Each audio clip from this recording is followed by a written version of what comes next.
Muy buenas tardes, días, noches a todos los que nos están escuchando el día de hoy. El día de hoy tenemos un programa muy especial porque es una edición diferente del desorden, a la cual no estamos acostumbrados generalmente, porque traemos de invitado a Ricardo Fuentes Lecona, persona a la que ya habíamos mencionado varias veces aquí en este programa. Entonces es una persona muy amigo mío. Nos conocemos desde la universidad, desde inicios de la universidad. Estuvo muy chistosa la forma en la que Pura nos pandemia, conocimos. sí, Pura fiestas de pandemia. pandemia. Sí, fiestas de pandemia. Y hace poquito sacó un libro en base a su tesis, el cual se llama La performatividad constituyente de la violencia revolucionaria en México, 1910-1920. Y yo considero que este es un tema muy interesante porque desde que estábamos jóvenes ahí en la universidad, hace unos meses, eh, hablábamos mucho de varios temas teóricos y Ujú. la verdad es que su tesis está muy buena. Ahí abajo pondremos en la descripción el link para que puedan ir a comprar el libro. Entonces, pues si quieres, empezamos de una vez, Ricardo. Sí, adelante. Primero que nada, ¿por qué este nombre? ¿Por El qué el título. nombre del título de, primero que fue una tesis Ujú. para licenciatura y después ya se convirtió en un libro? Ok. Sí, bueno, el título, como bien lo mencionas, Fer, el texto es mi tesis de licenciatura con algunos cambios, pero como una tesis de ciencias sociales, una investigación social, tienes que, en tu título tienes que tener ciertos requisitos, cumplir ciertos requisitos de temporalidad, de espacio, etcétera. Entonces, por eso hay como que algunas cosas que México 1910, 1920, como que es más para cumplir con el requisito de que en el título tiene que estar el espacio y el tiempo. La performatividad constituyente de la violencia revolucionaria, que es como un trabalenguas bastante curioso. Yo creo que la primera palabra que resuena es performatividad. Ujú. De hecho, cuando estaba escribiendo el libro em, y lo compartía con los demás, muchos me decían como que la palabra performatividad no existe. Y les digo de que, pero si la acabas de leer y la acabas de decir, ahí está. Entonces, pero a lo que creo que cabe hacer una pequeña reflexión sobre la materia de la performatividad, porque viene de un texto de un filósofo anglosajón por el nombre de John Austin. Y John Austin hace una reflexión sobre el rol del derecho, de las reglas de la sociedad, etcétera. Y en ella señala algo que yo estoy bastante de acuerdo, en que para transformar a algo del mundo de las ideas al mundo de la realidad material, necesita haber necesita generarse en la realidad material algo que interactúe con los sentidos, ¿no? Entonces tenemos a lo que existe aquí como materia y a lo que existe en nuestra mente como conceptos, ideas, etcétera. Entonces, si tú quieres traer un concepto, idea, etcétera, a la materialidad, como no puedes crear nueva materia Ujú. por las leyes de la física, tienes que hacer que ese concepto, esa idea, tenga o esté ligada a algo que sí implica materialidad, ¿no? Entonces, cuando yo hablo de la ley, cuando John Austin habla de la ley, se refiere mucho a que el derecho, los derechos, las reglas, más allá de ser ideas en las mentes de las personas, sí generan un cambio en la forma en la que nosotros actuamos y pensamos y sentimos y etcétera. Y la forma en la que se hace es que detrás del derecho, detrás de la ley, hay lo que le llama un conducto performativo. Porque en inglés la palabra performative sí existe, ¿no? Entonces lo Sí. traduces. Pero, entonces, el conducto performativo de la ley es la violencia, el ejercicio de la violencia organizada. ¿De quién depende? ¿No? Entonces, yo cuando hablo de mi tesis, la performatividad constituyente de la violencia revolucionaria, estoy diciendo que la generación de un régimen constitucional en México entre 1916 y 17, que cabe dentro de mi espacio, tiene detrás no solamente una intención política, no solamente un movimiento político como se entiende así de las ideas, sino tiene un conducto performativo. y ese conducto performativo es la violencia de los grupos revolucionarios. Y como esa violencia funciona como ese conducto performativo para traer a una idea del mundo de las ideas al mundo de la materialidad de los hechos. Aquí yo creo que es bueno, empiezo siempre con una reflexión de que las leyes y las constituciones no son, digo, en el mundo material no son nada más que manchas de tinta en un papel. Y a veces ya ni eso, ¿no? Ahora son líneas de código en una computadora. Y las manchas de tinta en un papel por sí solas no generan nada. No obligan a nadie a nada, no hacen hacer. Esta frase del hacer es de Gramsci, de la hegemonía. Uh-huh. O sea, lo que hegemoniza es lo que te hace hacer. Entonces, las manchas de tinta en un papel no hacen hacer. Lo que hace hacer es lo que está detrás del derecho, detrás de las leyes, que es el ejercicio de la fuerza. En el caso del derecho positivo moderno, es el ejercicio de la fuerza del Estado. Sabemos que desde el contrato social, por ejemplo, yo cito mucho a Hobbes, esta noción del contrato social, del leviatán, de la generación del poder público, etc. Se adjudica el ejercicio monopólico de la fuerza, de la violencia, ¿no? O sea, solamente el Estado puede ejercer violencia de forma legítima, según el contrato social, etc. Entonces, el derecho positivo, las leyes tradicionales, como las entendemos hoy, no son leyes por estar escritas en textos, son leyes porque detrás de ellas el Estado te puede hacer, ¿no? A través de la violencia organizada del Estado. Pero yo me planteé la posibilidad de que hay momentos históricos, particularmente durante los movimientos revolucionarios, que las leyes o las reglas no vienen de la violencia legítima del Estado, porque usualmente te estás peleando con el Estado. Sí. Entonces vienen de otra violencia organizada, ¿no? En este caso yo le llamo violencia revolucionaria, que es la violencia organizada que busca destruir o conquistar al Estado. Y en el caso de México, los grupos que ejercían esa violencia, que al final no logran tomar al Estado, aquí estoy hablando de los villistas y los zapatistas, de la Convención de Aguascalientes, por ejemplo, no conquistan al Estado, no se hacen del poder público, no se hacen de la violencia legítima pública del Estado, pero a través de su lucha, de su muy larga lucha por sus ideales, particularmente los zapatistas, ahora sí, los ideales de Ayala, los ideales de... ejercen una especie de violencia organizada que, a pesar de no ser del Estado, obliga al Estado a legislar de una forma específica. Entonces aquí, lo que engloba toda mi tesis es la Constitución de 1917 es la primera o una de las primeras constituciones que incluyen o que siguen la escuela del constitucionalismo social. El constitucionalismo social es cuando los derechos sociales de las comunidades, de los grupos sociales específicos, no están solamente regulados en las leyes, sino que están elevados a precepto constitucional. Uh-huh. Antes, si tú lees, por ejemplo, la Constitución del 24, la Constitución del 57, no hablan tanto de derechos de grupos sociales específicos. Hablan de los derechos de la nación y del pueblo y lo que sea, pero no de los campesinos, los trabajadores, etc. Más derechos individuales. Ajá. En este caso, en el 17, la Constitución Política de los Estados Unidos Mexicanos se publica con dos artículos muy, muy importantes, que son el 27 y el 123.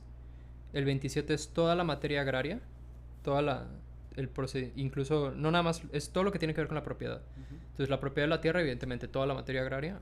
Y luego también está la propiedad de los bienes de la nación, ¿no? Los recursos estratégicos, las aguas, y que de tantas millas náuticas para allá es la zona exclusiva, y luego de acá. Está en el 27. Y el 27 tiene, como te digo, el procedimiento de justicia agraria. ¿Y a qué me refiero con esto? Recordamos que en el Porfiriato, incluso desde antes, el campo mexicano, la zona agrícola productora mexicana, está dominada por las figuras de las haciendas y de los latifundios.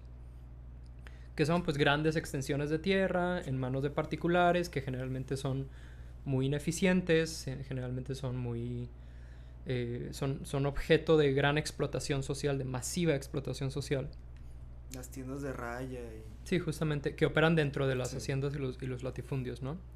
Incluso, por ejemplo, ya se convierte en un... Llega a un punto la mercantilización de la tierra agraria, que ya las personas no la están adquiriendo para trabajar la tierra, o sea, para vender la mercancía que nace de la tierra, sino para vender la tierra como mercancía, o sea, para especular con el valor, porque ya tengo tanta tierra que pues compro esta y sube de valor porque entonces la vendo después y...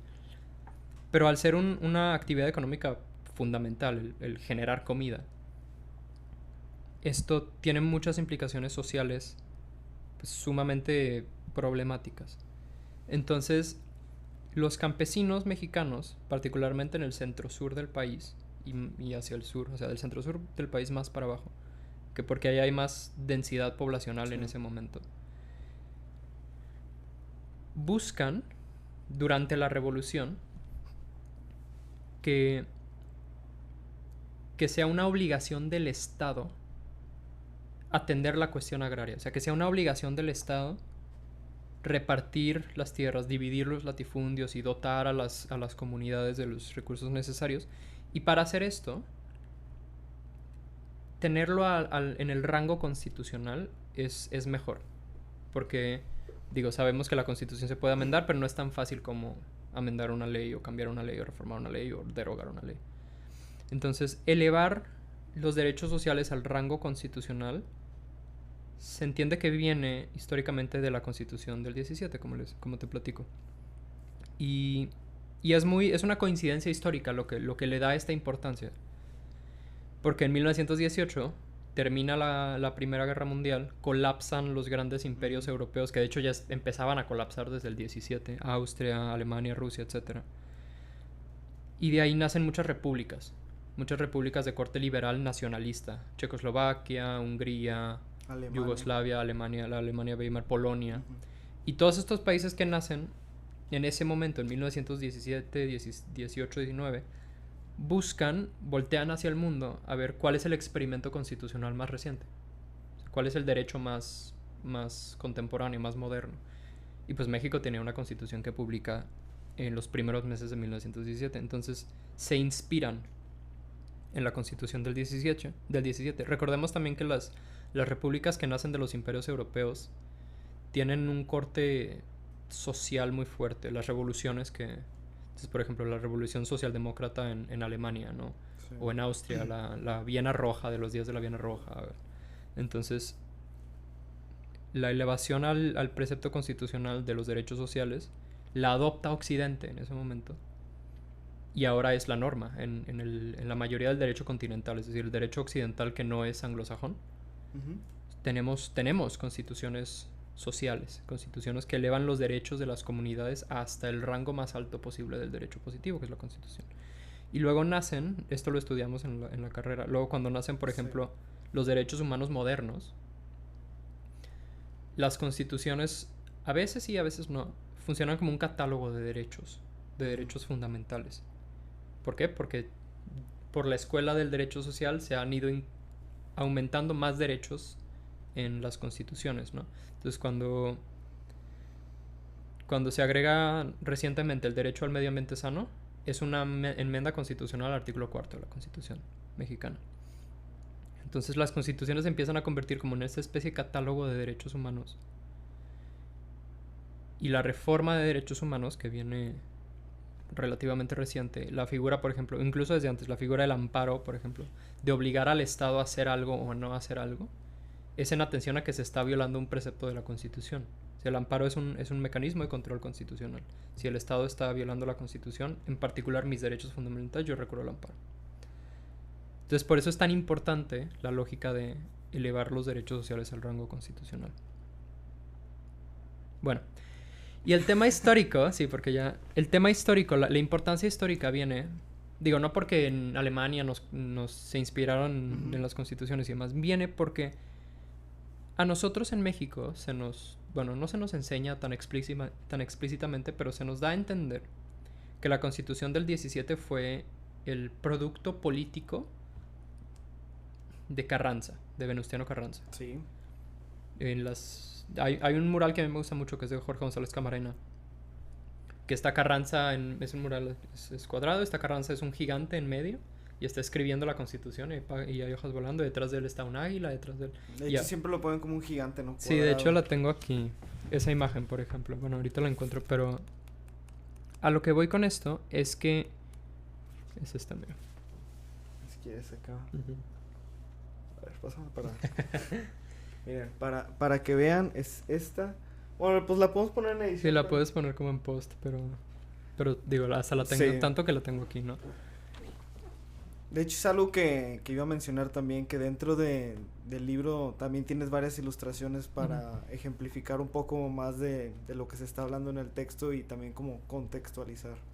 Sí, justo, digo, aparte de que se ven bonitos. Sí. O sea, cuando estás leyendo, a veces está padre ver una imagen. Sí, puro texto a veces cansa. Sí, entonces, pero sí, por lo menos en este mural de Carranza sí hago como que una reflexión de lo que significa el mural, porque yo conozco mucho las obras de Jorge González Camarena.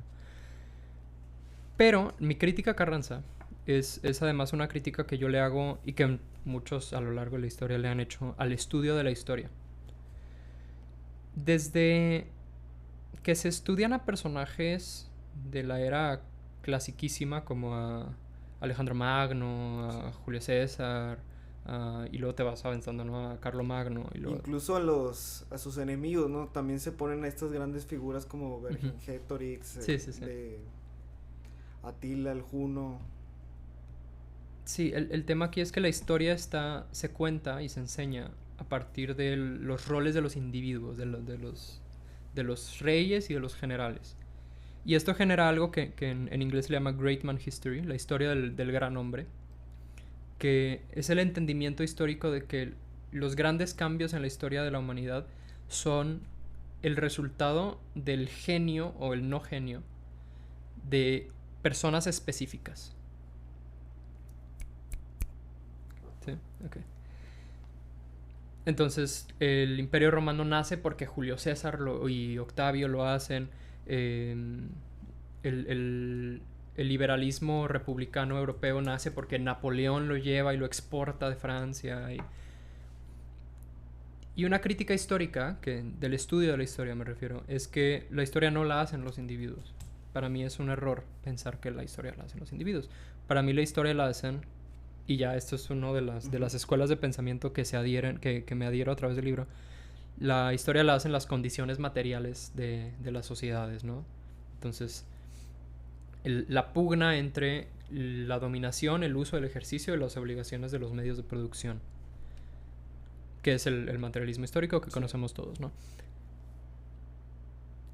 Cuando estudias la Constitución, y tú la estudias no con la lente del hombre, del gran hombre, del gran Carranza que proclama el Plan de Guadalupe y lucha la guerra y gana la guerra y escribe la Constitución. Él no hizo nada de eso. Si acaso escribió el Plan de Guadalupe. Pero la guerra la peleó Obregón, de entrada Obregón, y la pelearon en la realidad los cientos de miles de soldados. La Constitución, bueno, tal vez él haya hecho el llamado a juntar la convención, que la primera vez no le salió muy bien. Pero el documento que él envía al constituyente de Querétaro en 1916 no es el mismo que termina siendo la Constitución. El constituyente de Querétaro en el 16-17 le hace muchos cambios a la intención original de Carranza.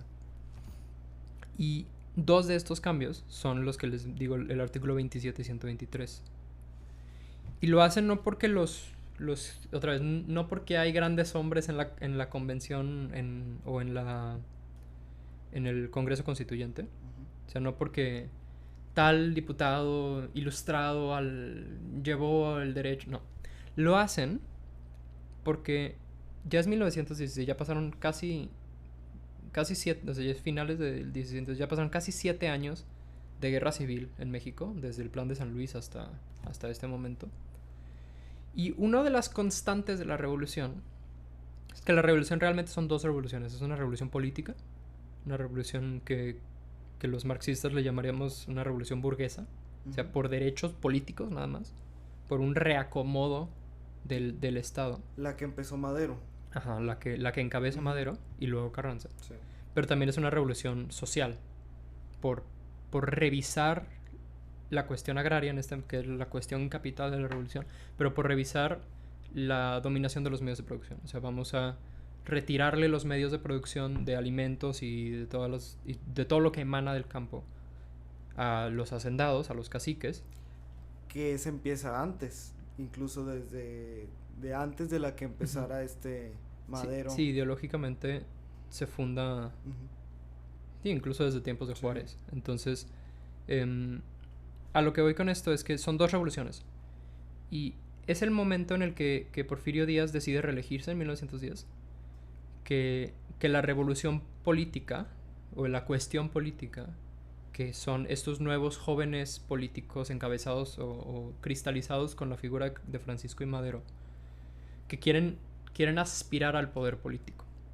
Y su gran pugna con el porfirismo es que el porfirismo no los deja, porque el porfirismo reelige a sus líderes de muy alta edad, de muy, muy grandes ya. Díaz, Bernardo Reyes, etc. Entonces, bueno, Bernardo Reyes no era tan grande, pero sí. Entonces, la nueva generación de políticos, que son políticos hombres blancos, terratenientes, alfabetas, etc.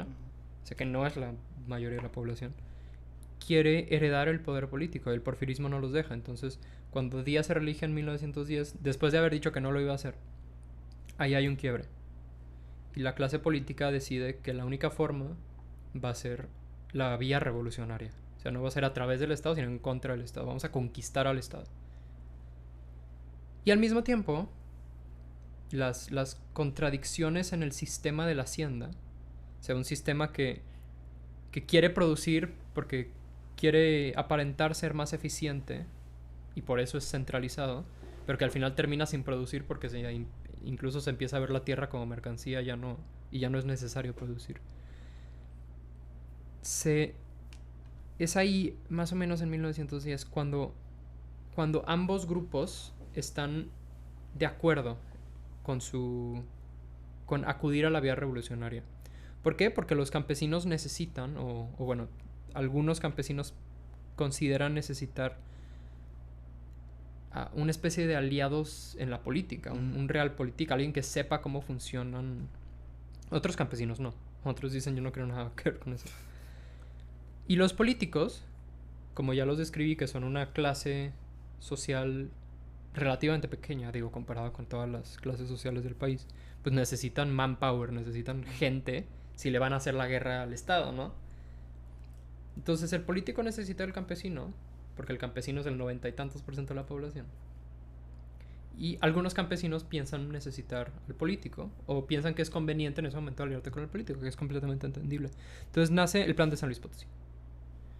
Y el Plan de San Luis Potosí es un cambio llama a hacerle la guerra al Estado, y una vez que se conquiste al Estado, hacer dos cambios fundamentales, que son el tema de vamos a remover a Porfirio Díaz y a los líderes electos en la última elección.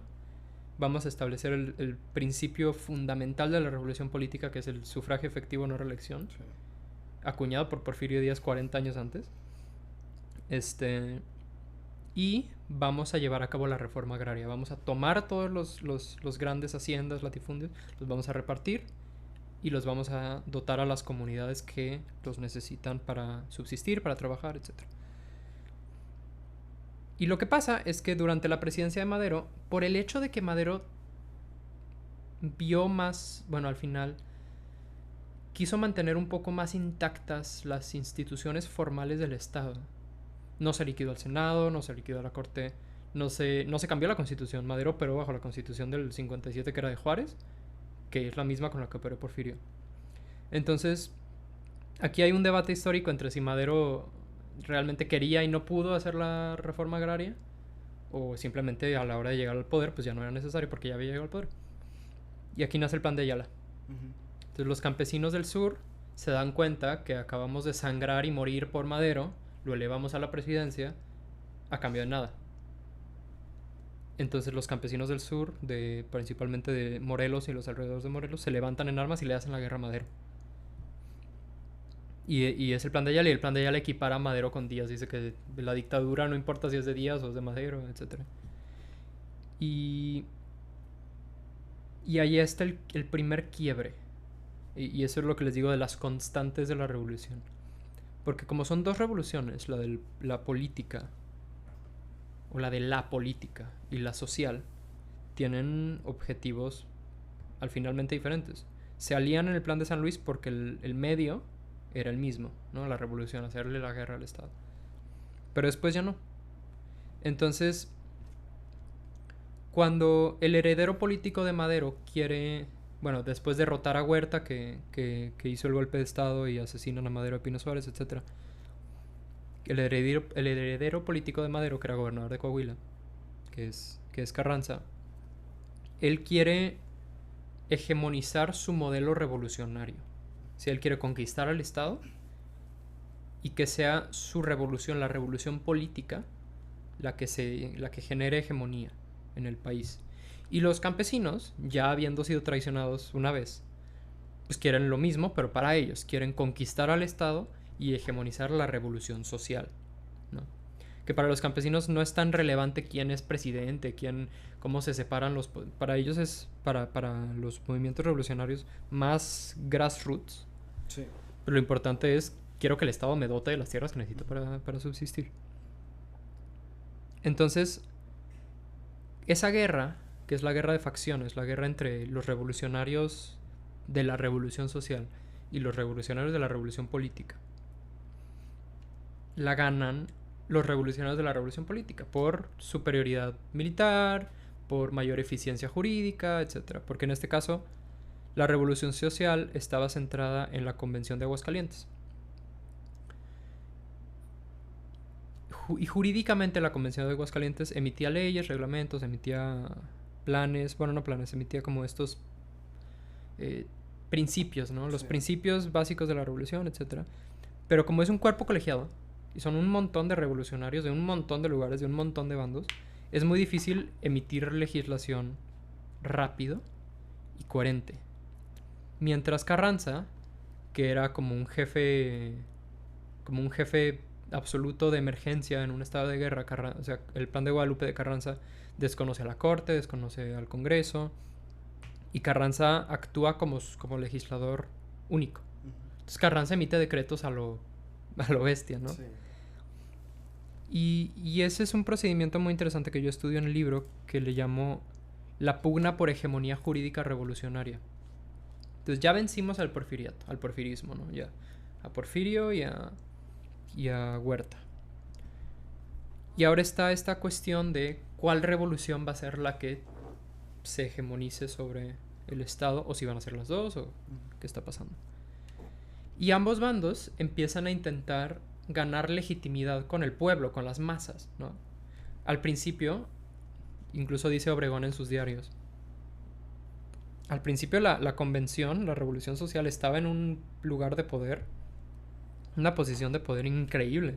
Controlaba la Ciudad de México, controlaban la vastísima mayoría de las zonas donde se produce los recursos como la comida.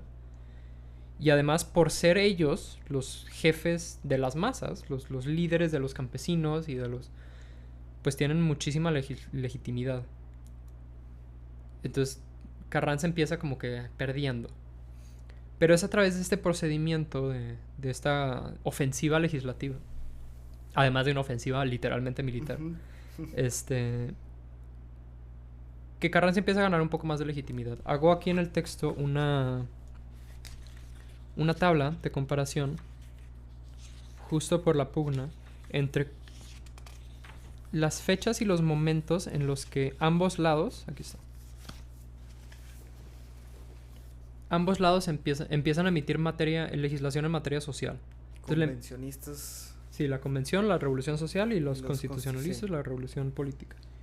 Y empiezan a emitir un montón de legislación en materia social, de todo. Del divorcio, del alcohol, de suprimir la Lotería Nacional, de las horas laborales, el salario mínimo, la abolición de tiendas de raya.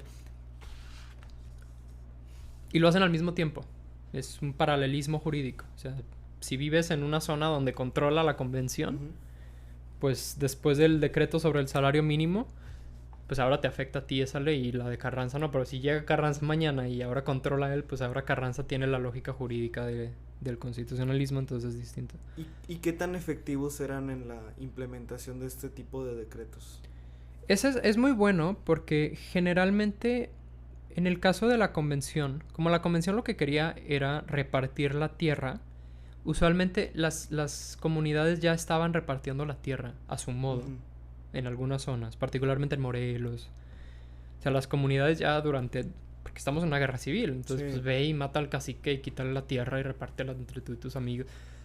O entre tú y tu comunidad o lo que sea. Aparte estaba muy descentralizada en ese momento. Sí, además. La convención siempre fue muy descentralizada porque estaba un líder político, militar, espiritual casi. O sea, un líder en el norte, que es Villa, y la gente de Villa, y los villistas que tienen una lógica distinta.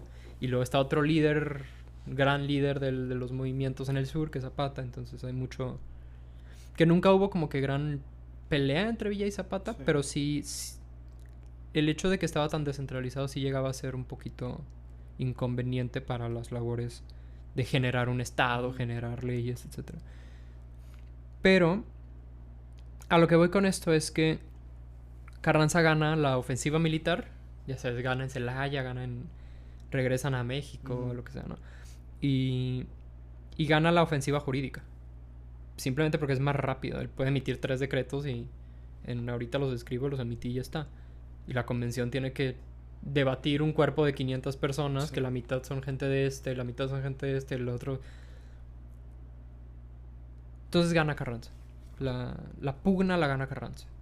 Y ya ganada Carranza la etapa de facciones, la guerra de facciones de la revolución, vuelve a llamar a un nuevo congreso para que ahora sí hagan la constitución que se había delineado en el Plan de Guadalupe. La Convención de Aguascalientes nace primero. Carranza, derrotan a Huerta por debajo del plan, o sea, bajo la bandera del Plan de Guadalupe. Y el Plan de Guadalupe dice, una vez conquistado el Estado, vamos a llamar a un congreso, una convención de todos los líderes revolucionarios para corregir ese error que tuvo Madero, que fue no cambiar las instituciones del Estado, no cambiar la Constitución. O no reemplazarla por una nueva Constitución, mejor dicho. Entonces, y es esta primera convención que, por miedo a no tener apoyo con las masas, con los campesinos, porque necesitaban el apoyo de los campesinos, se establece en Aguascalientes. Y es porque es el punto medio entre la Ciudad de México, la zona donde más cercano estaba el poder de Carranza, y Chihuahua y la Sierra Madre en el norte, que es donde dominaba más Villa. Entonces se pensaba que Aguascalientes iba a ser una zona neutral para poder invitar a los villistas, pero que no estuvieran tan empoderados, etc. Al final, Carranza vio la Convención Soberana de Aguascalientes como, en mi opinión, como una estampa. O sea, él quería que lo ratificaran a él como presidente, que le ratificaran todos sus decretos como él manejaba sus decretos a su modo. Pero la convención, siendo tan diversa, no lo hace. Y llega un momento en el que la convención dice, ok, ya estamos aquí sentados, como dice el Plan de Guadalupe. Ahora, como dice el Plan de Guadalupe, vamos a elegir a un presidente interino para que llame nuevas elecciones y se reacomoden los poderes de la Unión y todo. Y ese presidente interino, que Carranza pensaba que iba a ser Carranza, no es Carranza, es Eulalio Gutiérrez. Y Carranza ahí corta con la Constitución, es la guerra con la Convención, corta con la Convención y es la guerra con la Convención.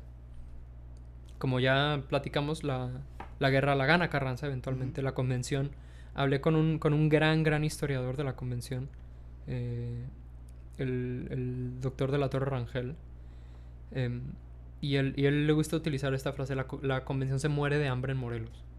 O sea, primero están en Aguascalientes, pero la cuestión militar hace que Zapata se la traiga a Morelos, donde hay más control y más seguridad para ellos, etc.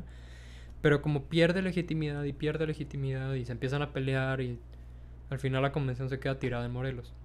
Y Carranza, envigorado, gana otra vez y ahora dice, bueno, como dice el Pan de Guadalupe, vamos a llamar a una convención que escriba la Constitución. Pero ahora sí, digo, ya derrotados sus grandes rivales, que son Villa y Zapata, pues ya hay más control sobre el constituyente de Querétaro. También corrige muchos errores. Se asegura de invitar solamente a quienes está seguro que no le van a hacer la guerra otra vez, etcétera.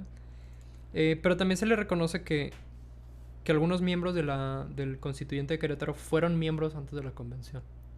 Y son estos miembros de la convención en particular que cuando están se inaugura en la Ciudad de México el Congreso Constituyente, luego se van a Querétaro, luego se regresan a México.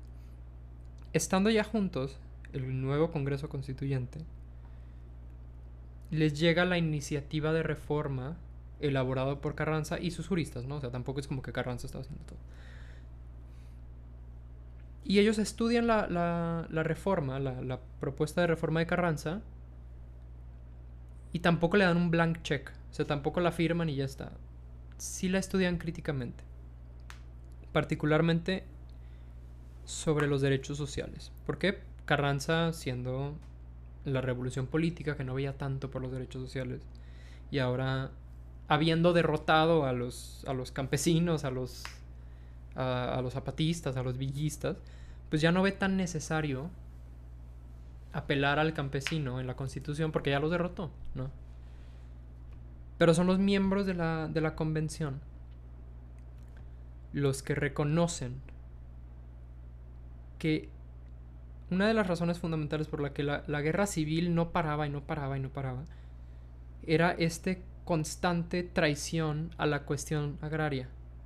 O sea, dejarla de lado. Primero Madero, luego Carranza, luego otra vez Carranza, etc. Entonces, dicen, si queremos poner fin a la guerra, si queremos establecer nuestro modelo revolucionario como uno que haga hacer, que sea legítimo entre las masas, que las masas son el pueblo, tenemos que atender la cuestión agraria.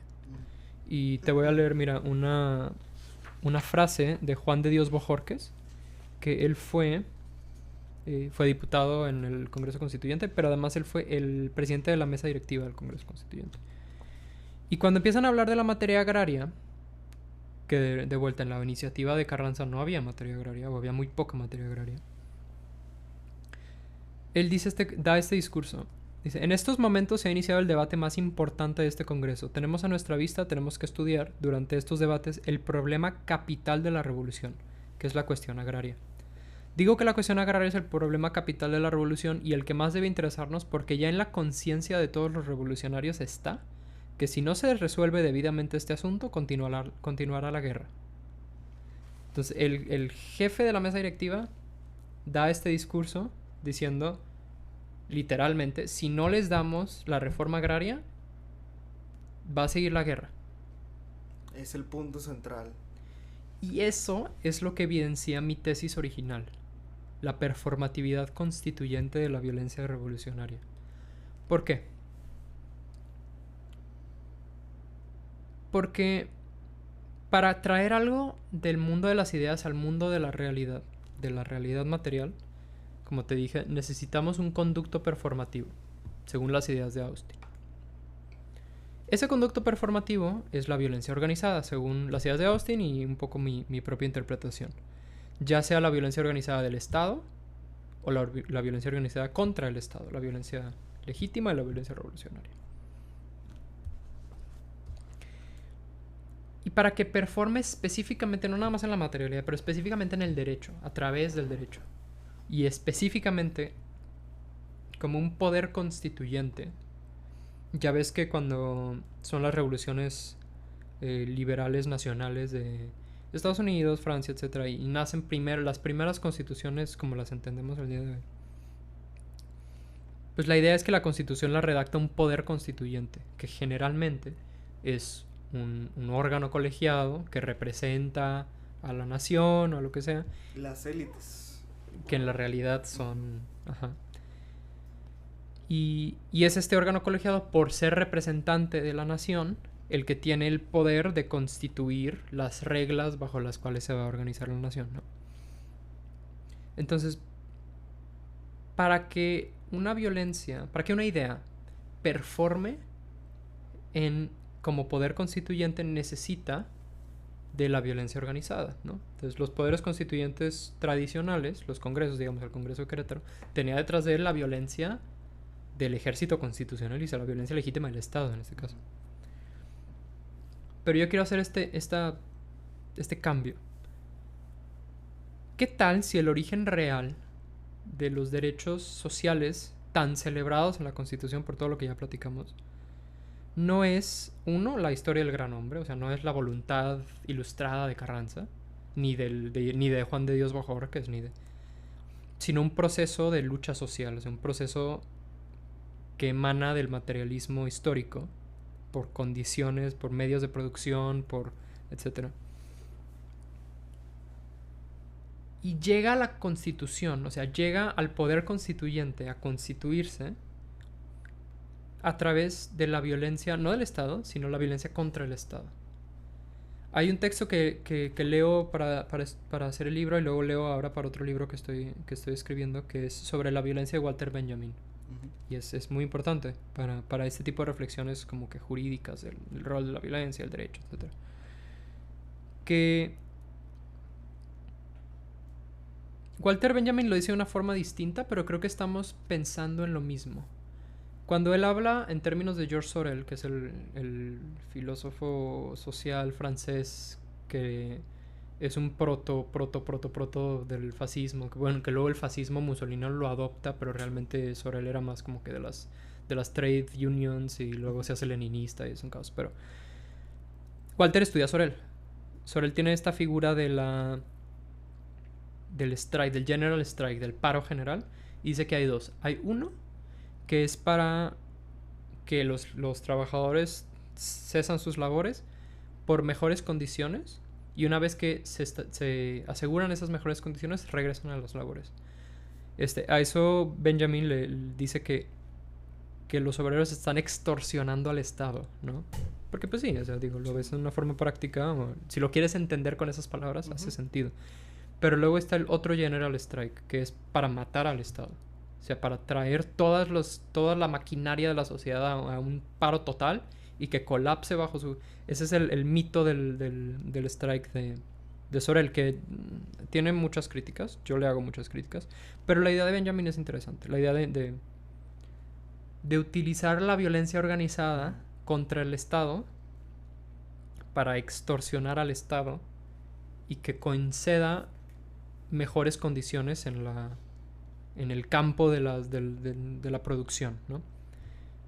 Y si te das cuenta, digo, ahora lo que hemos estado platicando, yo lo explico al final como la razón por la que el 27 y el 123 están como están en la Constitución, que no venían originalmente en la intención de Carranza, es porque afuera del Congreso, no literalmente, pero afuera del Congreso estaban los ejércitos campesinos listos para seguirle hasta que se la dieron.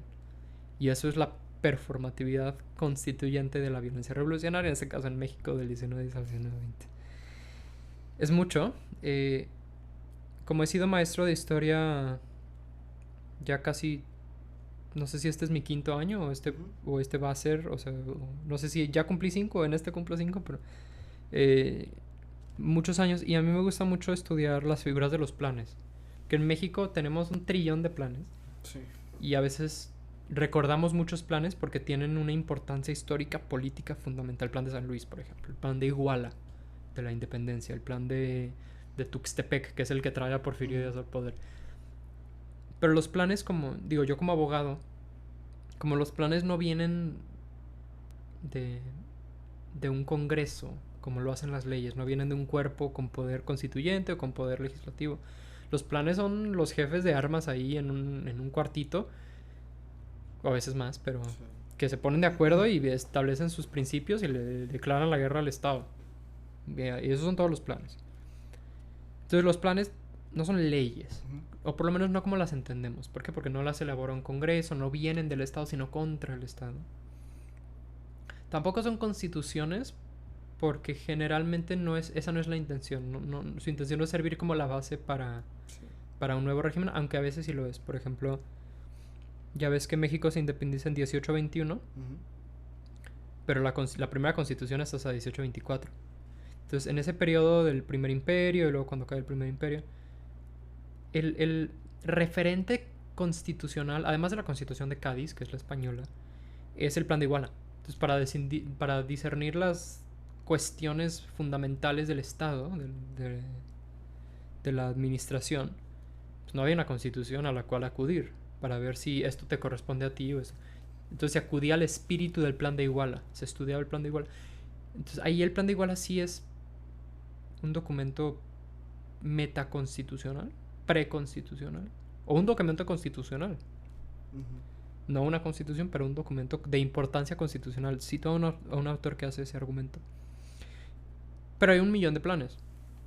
¿Has escuchado el plan de la empacadora? Del plan de la noria.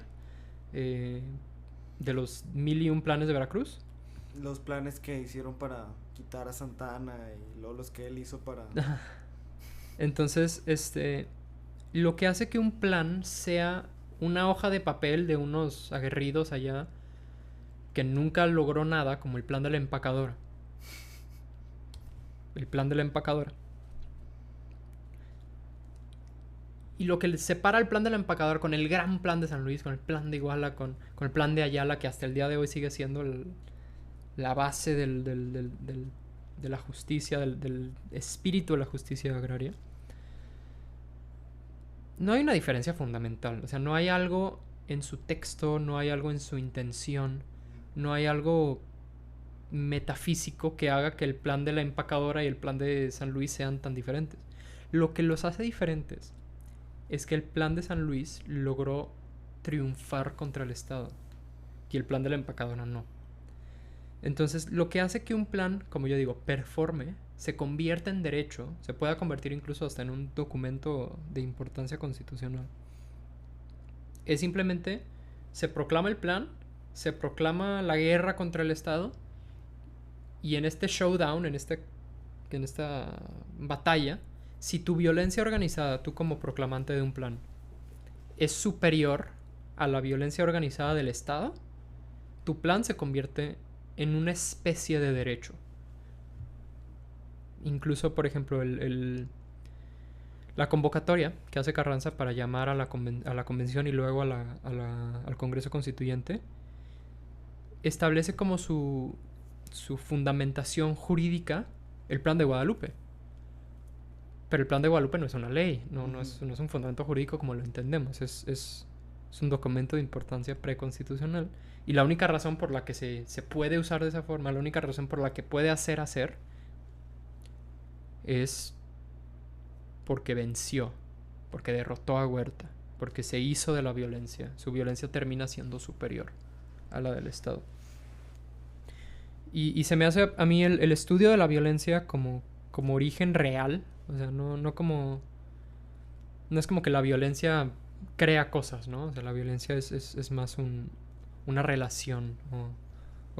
Digo, en el otro libro que estoy haciendo ya es mucho más abstracto que la revolución y todo, pero, o sea, la violencia igual por sí sola no performa, necesita, porque es el conducto performativo de algo, de la idea.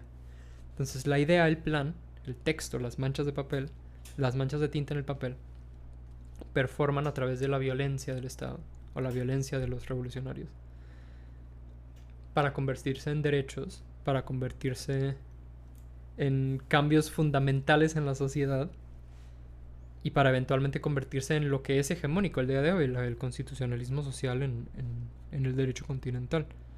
Entonces hay como que muchas ultra simplificaciones que me gusta hacer como para divertirme con las conclusiones de la tesis. O sea, a mí me gusta decir, pues, los derechos humanos y la lógica constitucional de los derechos humanos que le entendemos, pues viene el plan de Ayala, ¿sabías? Entonces ya les doy todo este discurso de 10 horas, ¿no? Es que la performatividad y no sé qué. O los derechos obreros de Alemania vienen del plan de Ayala. Que pues realmente no, es el plan pero a través de esta coincidencia histórica, a través de... Puedes puedes hacer esta afirmación que es más chistosa que otra cosa. Se prendió una tele aquí, no sabemos por qué. Nos está distrayendo. Sí, déjame apagar. Ok.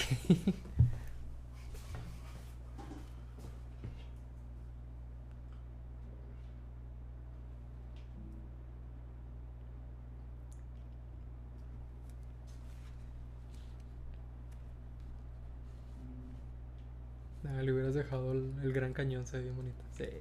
Bueno, eso no es el Gran Cañón, es la Navajo. Es la nación. Navajo Nation, sí. Pues sí, es el parte, ¿no? Del Gran Cañón. Sí. Bueno, es una extensión, porque el Gran Cañón está en Colorado, pero... Bueno, en lo que estábamos. Al final, creo que este estudio político, jurídico, filosófico, lo que quieras ver,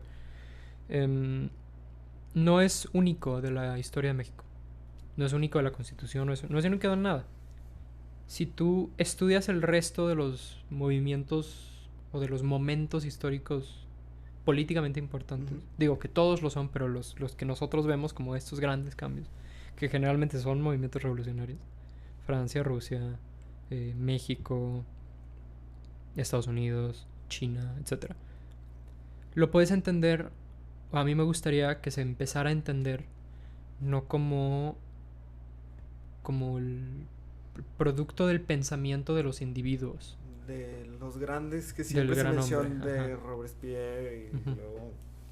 Porque para mí estos Robespierre, Carranza, Madero, incluso los que yo leo mucho y estudio mucho y aprecio mucho como figuras históricas, Zapata, Lenin, etcétera, son más que el origen de las revoluciones, más que el origen de todos estos cambios sociales, son la cristalización de las condiciones materiales. O sea, las condiciones materiales eventualmente van a llegar a este quiebre revolucionario y lo van a liderar quienes lo vayan a liderar en su momento. Eso dice Marx, ¿no? Y quienes lo lideren en el momento que llegue el quiebre revolucionario serán los encargados de, en primer lugar, de liderar y proteger, etcétera, la revolución. O sea, iba a estallar por las condiciones materiales, Ajá.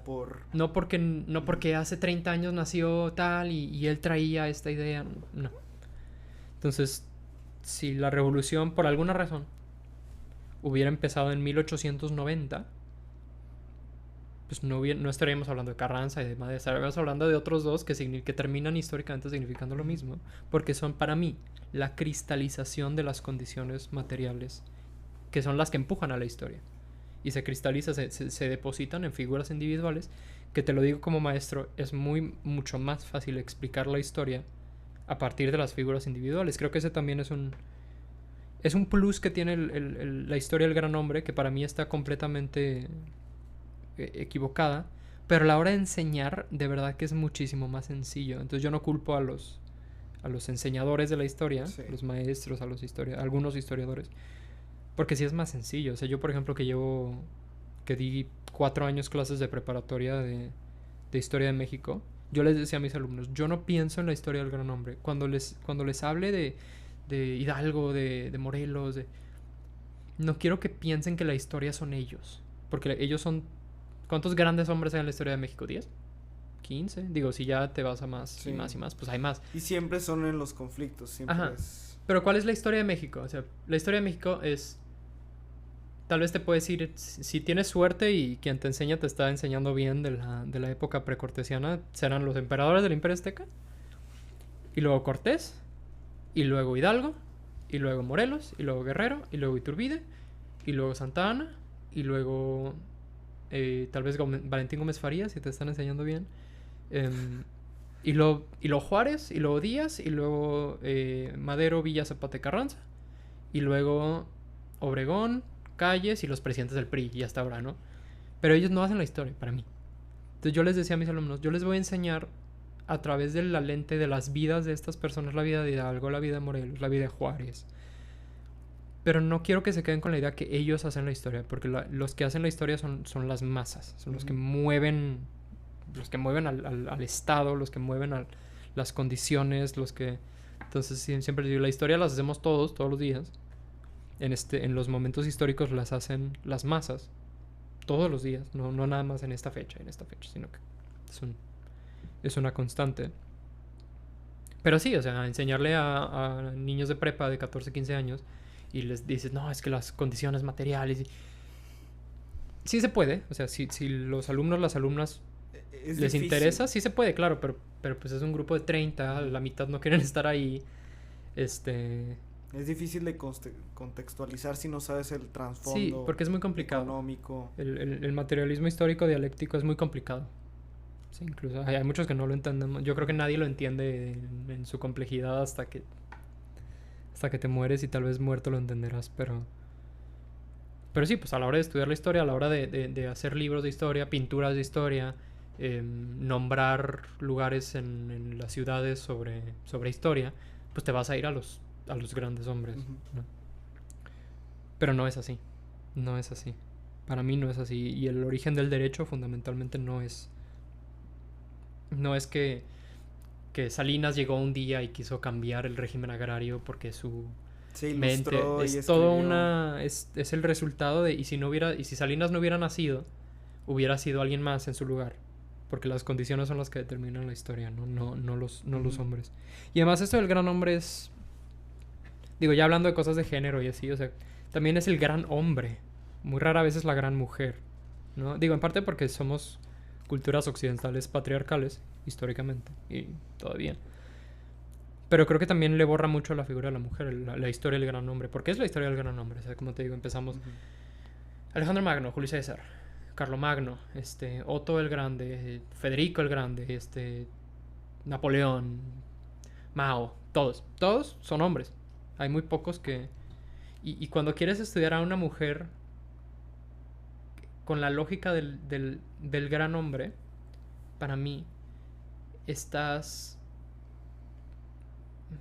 No sé cómo decirlo de una forma, pero por ejemplo, a veces cuando se habla de la historia del gran hombre y es una mujer, son personas como Margaret Thatcher. O sea, Sí, que que, se que a pesar encapsula. de ser mujeres, hicieron historia del gran hombre. Pero ahí ya estás teniendo una concepción mala, o sea, de que a pesar de ser mujeres, o que se mide a las figuras históricas femeninas, se les mide con la regla de los hombres, ¿no? Entonces, Búdica, la guerrillera anglosajona que peleó contra el Imperio Romano, se le recuerda porque hizo las de general. Sí. Y Mujeres como fuertes, que como dices tú, se les mide con esta vara del gran hombre, claro, cuando pues no es así. sí, digo, no estoy diciendo que las mujeres en la Ujú. historia no hagan lo mismo que los hombres en la historia, pero estoy diciendo que a la hora de estudiar a las mujeres en la historia de sociedades patriarcales, cuando las estudias con los lentes del gran hombre, Sí. estás dejando atrás un Todo, sinfín sí. de, multi, de aspectos multifactoriales que realmente son la historia de esas individuos como figuras femeninas y la historia de lo que hicieron y todo porque lo estás leyendo como lees al hombre cuando las condiciones reales políticas materiales del hombre y la mujer han estado separadas por ser parte de sociedades patriarcales, ¿no? Ujú. Entonces creo que también es un error. Creo que la historia del gran hombre invisibiliza a la mujer y cuando no la invisibiliza, la visibiliza solamente y la celebra solamente por parecerse a los hombres o por hacer las que hacían los hombres. Boudica, Margaret Thatcher, a veces podemos hablar de Sor Juana Inés de la Sí. Cruz, que no le estoy quitando su mérito histórico ni todo lo que hicieron, pero sí porque a Sor Juana nos acordamos de ella no porque fue una de las mejores mentes de la ilustración, ni uno de los mejores poetas que ha producido la sociedad hispánica en todos lados. La recordamos porque se vestía como hombre para ir a la escuela y poder estudiar y leer. Entonces lo estamos leyendo como con los lentes del hombre, con los lentes del estudio del hombre. Para mí no es justo para ella, no es justo para las mujeres que hacen historia todos los días. Y a nosotros nos termina enseñando no una mentira, pero una falacia histórica, ¿no? Entonces sí, en eso estamos. Y te digo, ahora estoy escribiendo un segundo libro que son mis pensamientos filosóficos, sociológicos, políticos de lo que abordo aquí, pero ya no limitado a este tiempo, ni a Ujú. las reglas no sé si has leído la tesis doctoral de Marx, empieza diciendo que, dice al lector, este texto que vas a leer sería 1,000,000 de veces mejor si no estuviera constreñido por ser una tesis doctoral académica. Entonces, este nuevo libro que estoy haciendo está libre de estos requisitos académicos de las tesis de licenciatura, de maestría, lo que sea. Pues sí, de eso se trata. Pues yo te tengo una pregunta. A ver, adelante, me gustan las preguntas. ¿Dónde queda la costumbre dentro de esta tesis? Ah, claro. La costumbre, los estudiantes de derecho entendemos a la costumbre como una de las muchas fuentes del derecho. Entonces, el derecho viene de la ley, viene de los fallos de los tribunales, o sea, del criterio judicial. El derecho viene de la dogmática, de lo que los grandes hombres escribieron, ilustrados, escribieron y nos dejaron su gran pensamiento, y nos referimos los principios de Kelsen, los principios. Entonces, el derecho viene de la ley, del fallo judicial, de la dogmática, del dogma y de la costumbre, como dices. Y justo ahora que estaba dando clases de historia del derecho agrario en lo libre, yo les mencioné eso a mis alumnos, porque yo les estoy enseñando, o bueno, les estuve enseñando las figuras que organizaban al campo en los diferentes momentos. Entonces, ahora es el ejido, pero antes del ejido estaba la hacienda. Antes de la hacienda estaban las congregaciones de la iglesia que tenían sus... Antes de esto estaba la encomienda colonial, y antes de la encomienda colonial estaba el calpulli. El calpulli, que es una figura social, un poco jurídica, aunque pues, sabemos, los aztecas no pensaban en la misma lógica jurídica que nosotros, que venimos de la tradición occidental, pero es una institución que se puede entender como una institución jurídica. Y yo les dije, cuando estudiemos los derechos sociales, no nada más en agrario, porque luego en lo libre, en su programa, tienen varias materias de derechos sociales, acuérdense que muchas veces la ley viene a hegemonizar un modelo que ya existe, o sea, viene a universalizar algo que ya existe, que la ley le da una preferencia por motivos políticos, prácticos, pragmáticos, militares, lo que sea. O viene a cambiarlo, o sea, viene a atacar a lo que ya existe para reemplazarlo por algo nuevo, y está emparado en la violencia del Estado, etc. Entonces yo les dije, figuras, y les puse el ejemplo porque es muy sencillo, figuras como el matrimonio monogámico tradicional. Pues el matrimonio monogámico tradicional está regulado ¿dónde? En el Código Civil de la Federación, los Códigos Civiles de los Estados. Pero no nació del Código Civil de la Federación, no nació de 1890. El matrimonio monogámico tradicional, por lo menos en México, pues viene de algunas, muy pocas, pero sí presentes, algunas tradiciones precoloniales, pero principalmente la figura del matrimonio monogámico tradicional de la Iglesia Católica, que se trae y se impone aquí, a través del derecho. Entonces, la costumbre, el derecho y la costumbre tienen esta relación. A veces el derecho viene a transformar a la costumbre, o a reconocer a la costumbre, ¿no? Muchas veces, por ejemplo, esta reflexión también les y ya, o sea, esta última reflexión ya contesto bien la pregunta, pero cuando tú estudias la historia del derecho y utilizas leyes como fuentes primarias, es un error pensar que lo que dice la ley en un momento dado es lo que se vive en la sociedad en un momento dado. Y les pongo este ejemplo. Si en 300 años un historiador viniera a estudiar las condiciones de la mujer en México en 2025 y ve las leyes como fuentes primarias, se va a dar cuenta que México en 2025 tiene leyes de protección para las mujeres muy avanzadas, muy avanzadas. Hay países que no tienen la figura del feminicidio, la paridad, la figura de la paridad en los congresos, en las boletas, en los etcétera, no en las candidaturas, perdón. Ve que hay 1 trillón de delitos específicos para mujeres, que las penas son más altas, etc. ¿Y qué va a concluir este estudiante de historia en 300 años? Pues que México en 2025 era un paraíso para las mujeres. Porque mira sus leyes, qué avanzadas, qué ilustradas. Digo, será cuestión de preguntarle a las mujeres, a las madres buscadoras y a todas nuestras compañeras que usan el transporte público, si de verdad México en 2025 es un paraíso para las mujeres, ¿no? Entonces, por eso hay que tener mucho cuidado cuando estudiamos la historia, cómo la ley interactúa con la costumbre. Y justamente, lo que yo les platiqué en mi clase es la respuesta a tu pregunta. Elegido. Elegido que la Constitución del 17 no menciona al ejido. O sea, no dice, vamos a crear ejidos que tengan... Pero sí dice que se va a dividir el latifundio y se va a repartir, se va a dotar a las comunidades con tierras que van a gozar como comunidad, no como individuos, no como dueños del predio, sino la comunidad entera, que es como funciona el ejido. Ya luego viene en 1922, 23, 24, por ahí entre Obregón y Calles, ya llegan las leyes de los ejidos, las leyes ejidales, las leyes agrarias, y ahí ya existe la figura del ejido. Pero la figura del ejido no viene de la forma en la que funciona el ejido, mejor dicho. No viene de las leyes agrarias, de las leyes ejidales, de la Constitución del 17. Viene del Calpulli. Está inspirado en gran medida del Calpulli. El Calpulli es una figura en la que la propiedad de la tierra, el dueño de la tierra es el tlatoani, es el jefe, es el soberano. En el caso de las tierras que controlaba el Imperio Azteca, la Triple Alianza, pues era el tlatoani, el emperador del Imperio Azteca. Y él le dota, le entrega, le concesiona a familias nobles o a grupos específicos el uso y goce de las tierras agrícolas. Tipo sistema feudal.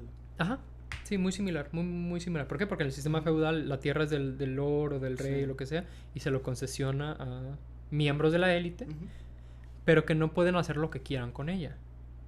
En el caso del Calpulli, las familias que administraban, yo les digo, las familias que administran el Calpulli, no la pueden vender, no la pueden dividir y separarla entre ellos, no.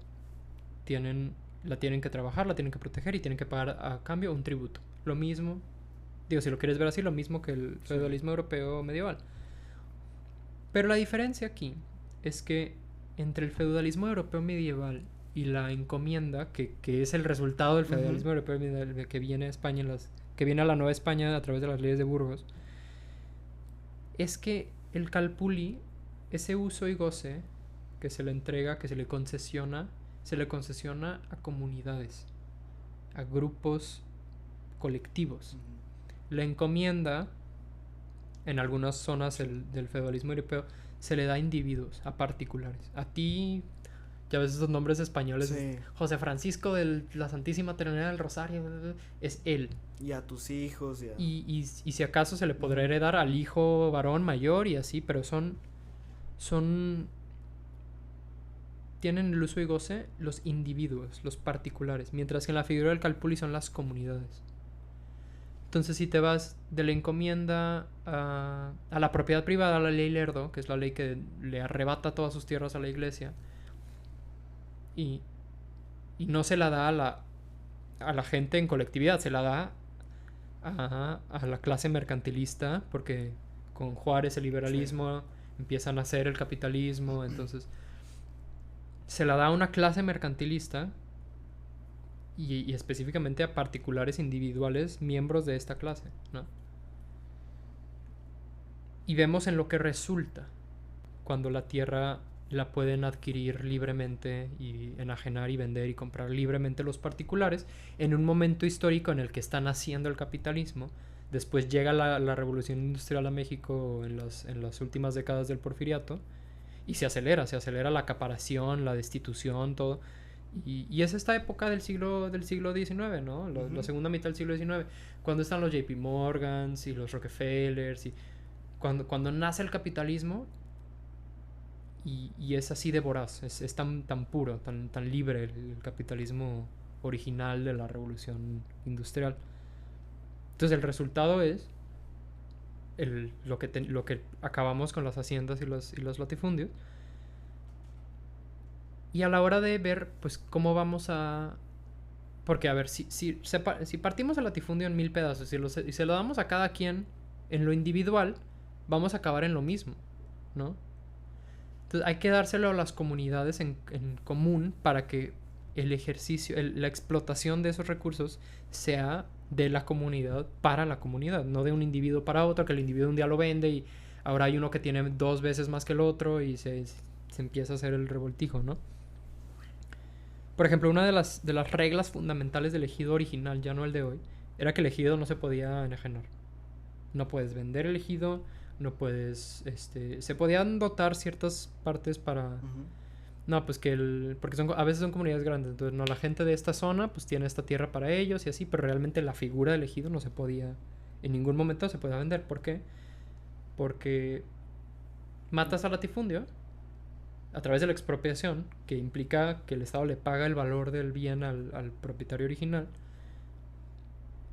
El gran acaudalado hacendado que ya no tiene la hacienda, pero tiene todo el valor de la hacienda, le liquidaron la hacienda. Pues que lo detiene a ir con la comunidad y comprársele otra vez el latifundio y hacer lo mismo y no cambió nada. Entonces ahí es cuando tanto en la Constitución, pero ya más en las leyes reglamentarias del 27, en las leyes ejidales, que la cuestión es pues cómo vamos a organizar el nuevo sistema agrario, cómo van a funcionar los ejidos, cuáles reglas. ¿Va a ser a individuos, va a ser a familias o va a ser a comunidades, a grupos? Y voltean a ver a la costumbre original indígena del Calpulli. Entonces, ¿cuál es el rol de la costumbre, por lo menos en esto? Que una vez que se establece que va a haber reforma agraria a través de la performatividad constitucional de la se establece que va a haber reforma agraria constitucional a nivel constitucional. Sí o sí el Estado está obligado a hacerlo. Digo, que le hizo bien o mal ya depende, ¿no? Depende mucho del Estado, de la entidad federativa, pero al final la figura del ejido está muy, muy, muy, muy inspirada en las costumbres indígenas del uso y explotación de la tierra. Interesante. Sí, bastante. O sea, viene sí. de la parte de la costumbre. Uh-huh.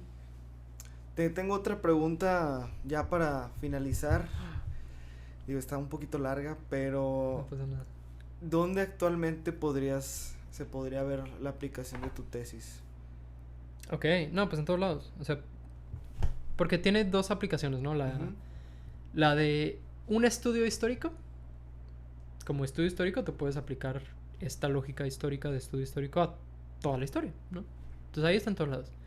Pero creo que la pregunta y lo interesantito de la pregunta es ¿dónde podemos ver la performatividad constituyente de la violencia revolucionaria el día de hoy? Exactamente, esa era la parte a la cual quería llegar. Uh-huh. Pues mira, yo en el libro que estoy haciendo ahora, y no soy el único, esto lo baso mucho en los escritos de György Lukács, que es un pensador socialista marxista húngaro. Yo critico al ego del Estado, al ego del presente, perdón. El ego del presente es esta idea de que el pasado, la historia de ayer para atrás, operaba bajo una regla universal distinta a la de hoy.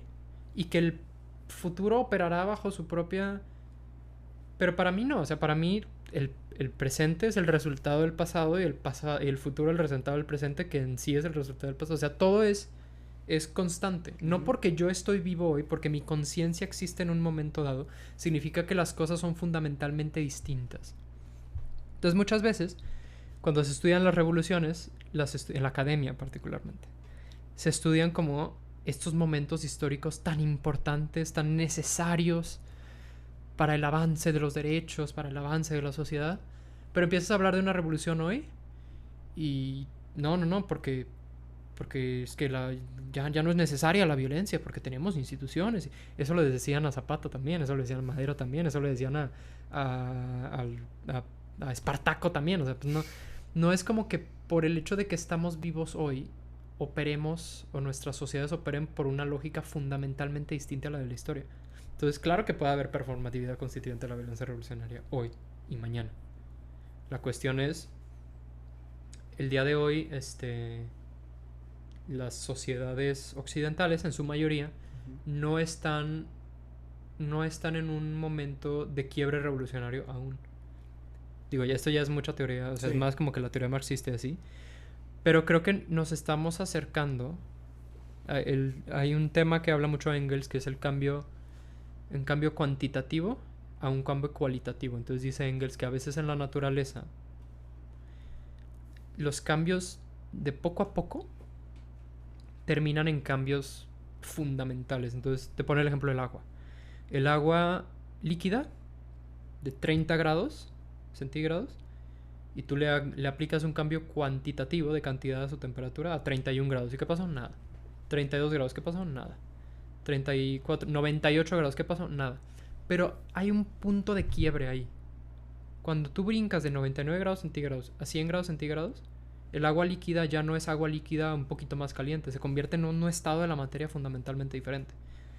Y en gran parte es la acepción de este concepto de los cambios cuantitativos a cambios cualitativos que se estudia a través de la figura de la revolución en las sociedades. Entonces, no sé si te acuerdas de Nicolae Ceausescu, el de Rumania. dictador rumaní, el último líder de la Rumanía socialista. La revolución en Rumanía que destruye a Ceausescu y lo matan ahí atrás, atrás del helicóptero. Su punto de quiebre fue una mala conferencia de prensa. No sé si has visto el video que sale y empieza a dar un discurso y como que empieza a decir cosas que las masas no querían escuchar, como que muy desconectado, y le empiezan a gritar y empiezan a aventar cosas y disparan y empieza la revolución. Pero no fue una mala conferencia de prensa la que generó la revolución, fueron las condiciones, fue la acumulación de cambios cuantitativos, que fue esa mala conferencia de prensa la que brincó del 99 al 100 y ahí está la revolución. Yo creo que las sociedades actuales en Occidente estamos viviendo este proceso de cambios cuantitativos. Cada vez que el Estado decide generar más leyes espía, cada vez que el Estado nos empieza a quitar más libertades, más derechos en nombre de la lucha contra el narco, la lucha contra el terrorismo, la lucha con como le quieran decir. Ya ves mi artículo que justamente está ligado con eso. Pues no es como que mañana vayan a dar una mala conferencia de prensa y se vaya a armar la revolución. Pero yo creo en esta teoría de los cambios cuantitativos. Ahora, si te vas a sociedades donde sí hay revoluciones el día de hoy, podemos hablar, por ejemplo, de estos países del África subsahariana que básicamente desde los 70 han estado en un proceso constante de revolución y contrarrevolución. Burkina Faso, por ejemplo. Myanmar. Bueno, Myanmar está en Asia, pero también. Sí, o sea, operan la misma lógica, ¿no? Sí. Ajá, sí. Eritrea, Somalia, Burkina Faso, el Congo, etcétera.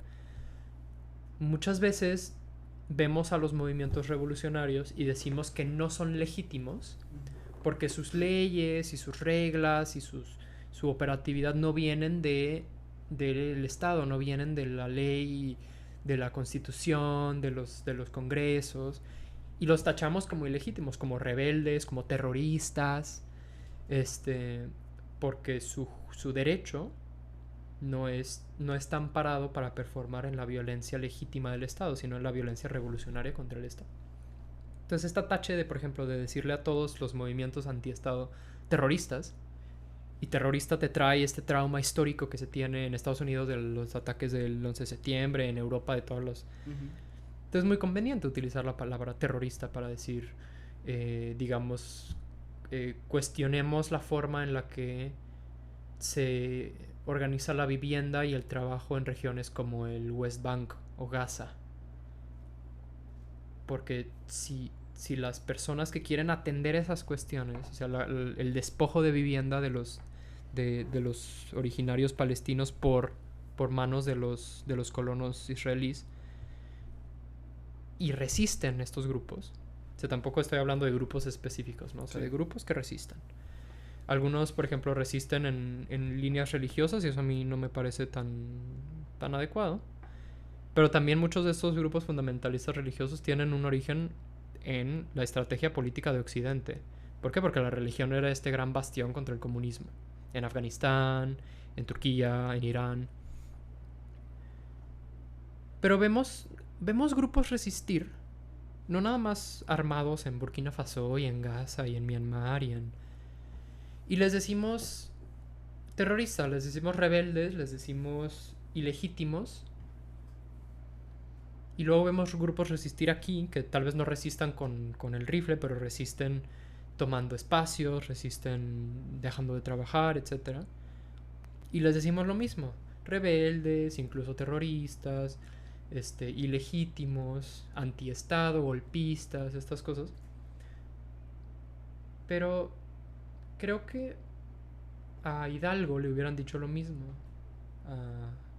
A Madero le dijeron lo mismo. Zapata. A Zapata le dijeron lo mismo. Entonces, a mí, yo creo que hay que quebrar esta hipocresía del estudio histórico, que es que las revoluciones y los líderes revolucionarios estaban justificados en la historia, o sea, en post facto, y tal vez estén justificados en el futuro, pero hoy no, porque hoy el ego del presente.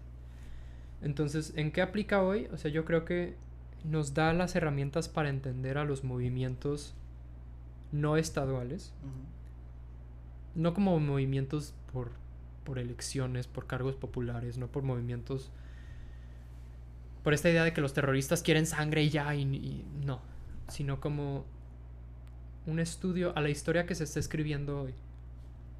Creo que ahí es donde más puede servir este tipo de reflexiones, para ver a la causa palestina no como Hamas, como quieren decir, Hamas, porque Hamas es una de las muchas organizaciones que resisten en Gaza el día de hoy.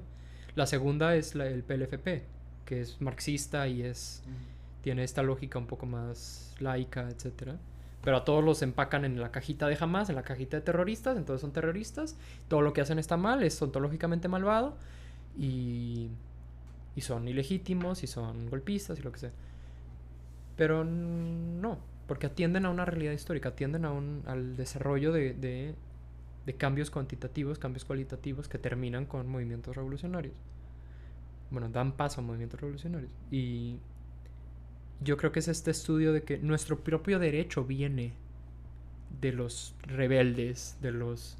Incluso, no nada más el derecho constitucional mexicano de la revolución.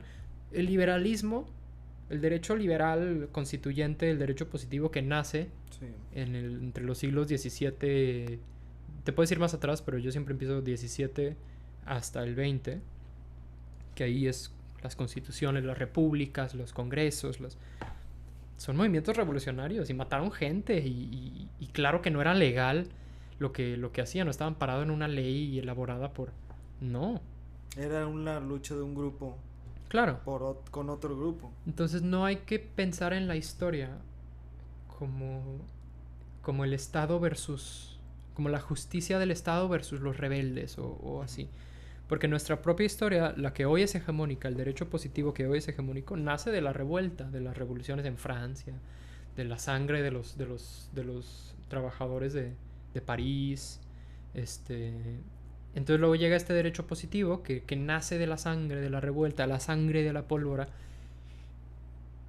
Y a los mismos que están luchando por condiciones a través de la sangre de la pólvora les va a decir, no, es ilegítimo. Lo mismo que le decía el rey al derecho liberal.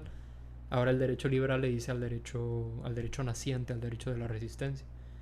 Entonces creo que esta reflexión nos ayuda a entender que no es así, que no funciona así.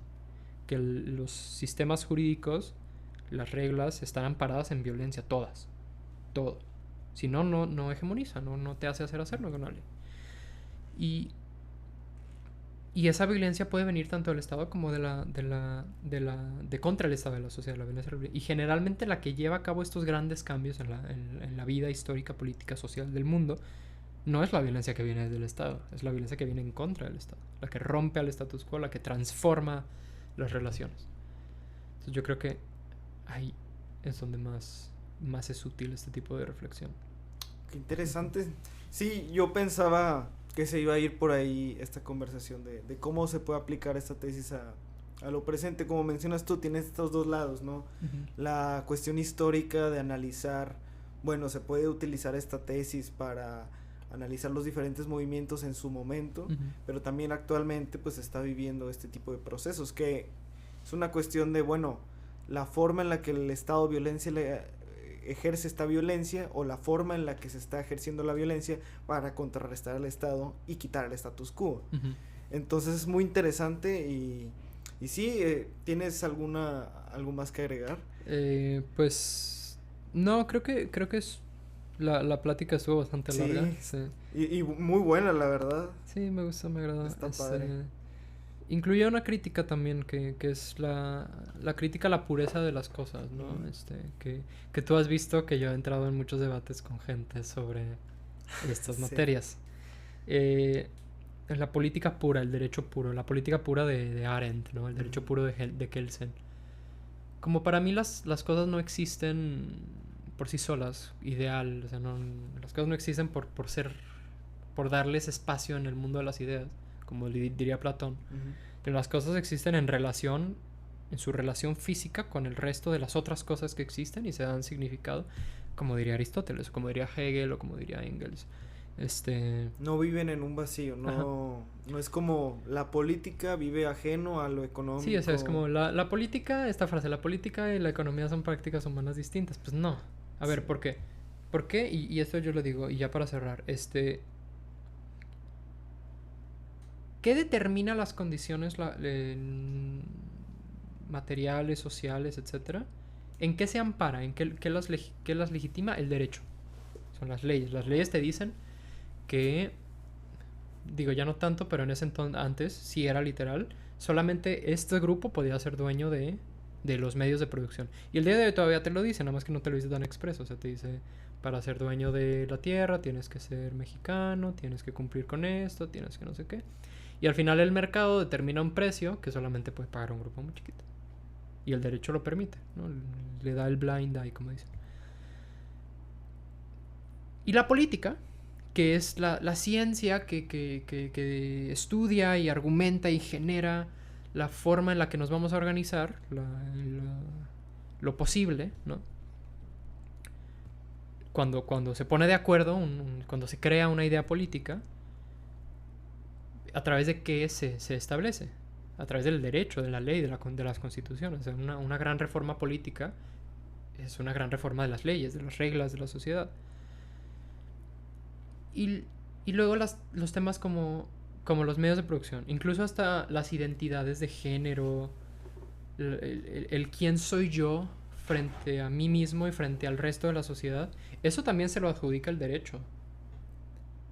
La política a través del derecho. Entonces la política a través del derecho establece las reglas del juego de todo, de tu identidad, de quién eres, de cómo te llamas, de si eres hombre o mujer o no.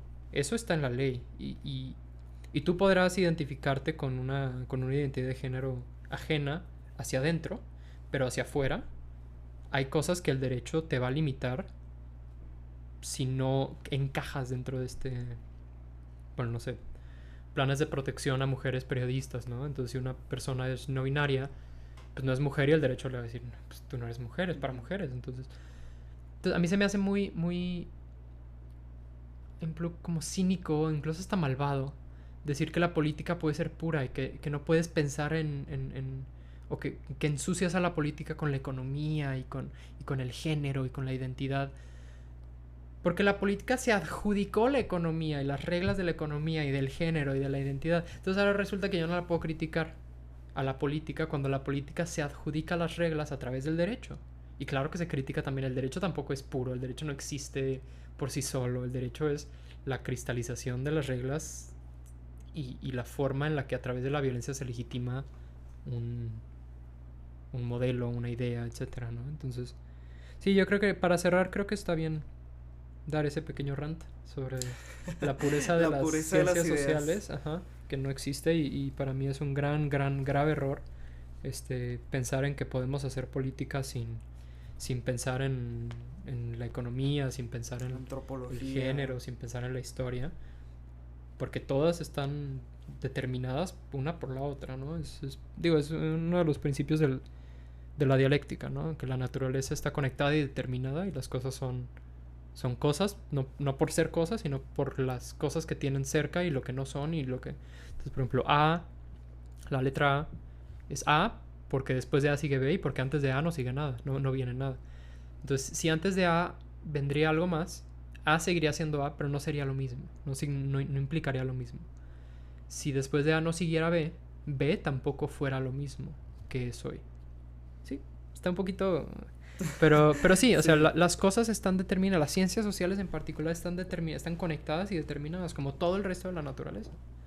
Entonces, sí, cuando estudiamos políticamente a los movimientos revolucionarios, jurídicamente a los movimientos revolucionarios, históricamente a los movimientos revolucionarios, pues tienes que ser multifacético, tienes que entender cómo el derecho viene de la política y la economía que viene de condiciones previas que se legitiman a través del derecho y se reproducen a través de la política, etcétera, etcétera, ¿no? Entonces, Porque luego también podemos caer en la que mencionabas tú de la historia del gran hombre, porque ajá. sigue siendo lo mismo, o sea, Ujú. una persona sin tomar en cuenta las condiciones que existieron durante ese momento fue la que hizo tal cosa. Claro, sí.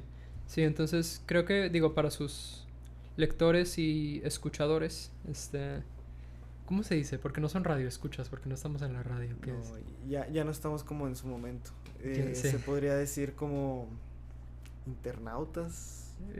Como los S- Nitsens, ¿no? No, bueno, a todas las personas que nos Sí, escuchan, sí, digo, para cerrar muy largo reflexión sobre el libro y las políticas y las revoluciones y todo, que no les digan que las cosas existen por sí solas, que las cosas se determinan por sí solas, las cosas se determinan por las otras cosas. Y en la sociedad, la forma en la que los seres humanos nos organizamos es el ejemplo primordial de cómo todo está conectado. La economía, claro que determina la política, igual que la política determina la economía. Y pues si sean críticos, sigan escuchando El Desorden. Y si les interesa el libro, lo pueden adquirir.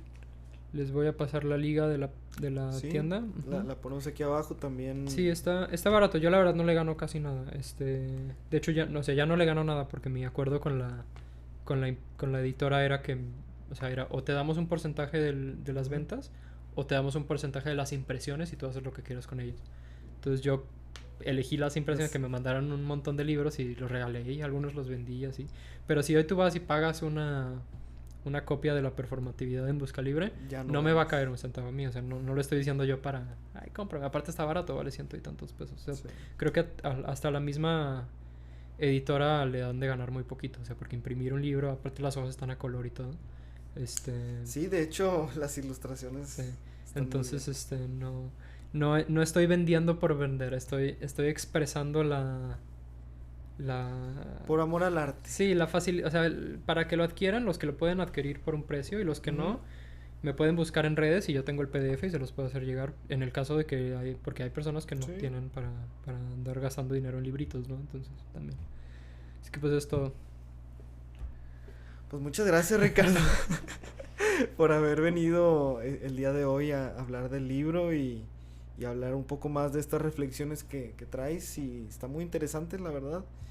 Eh, Sigan al Desorden. También, si quieren saber más de lo que ha escrito Ricardo, tenemos ahí en nuestra página, en el newsletter, un artículo que escribió él. Sí, en el Panóptico Digital. Sí, justo esto de la tiranía y Sí, justo relacionado con lo que hablamos el día de hoy. Entonces, porque todo está conectado y todo. determinado. Es que lo dices así, es como, ay, pareces como el Sí. del corcho, ¿no? Con las fotos y así. Sí, de que Pero todo pues, está conectado. todo está conectado, sí. Pero sí, muchas gracias por haber venido y esto fue El Desorden.